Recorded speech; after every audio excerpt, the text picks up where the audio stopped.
মদন ভাই, ও মদন ভাই, আরে ও মদন ভাই, বাড়ি আছেন নাকি? মদন তো চিল্লাচ্ছিস তোর মনে হচ্ছে ভাই ভাই কাটাইছো কে? আমি তো তোমার শ্বশুর, তোমাকে এখানে নিয়ে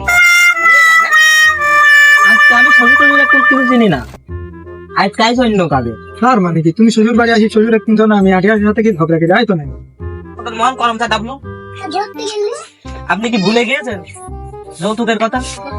গত বছর ডিসেম্বর মাসের 32 তারিখে আমাদের বিয়ে হয়েছে। 1,12,62 টাকা আছে, যৌতুক দেওয়ার কথা ছিল।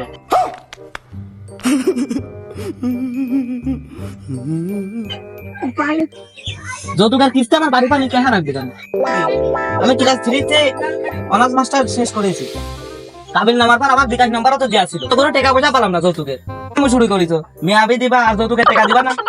ফাজলামি করো কেন? এটা আমার 12 নম্বর বোধ, 2 নম্বর মেয়া, আমাকে কম আদর নাকি? যৌতুক দিতে পারবো না তো প্রোটেকশন দিয়েছো কেন? তখন মনে ছিল না তোমরা ভালো যৌতুক দিবা, নাই তোমার মার্কেটে তোমার বাড়ি ফেরত আসবে না। আর এখন জানোই তো সরকার পরিবর্তন হয়ে আইন কিন্তু আমার হাতে, আমরা ছাত্র না, তোকের কিস্তি বাকি বলে না কিন্তু আমরা মামলা করবো।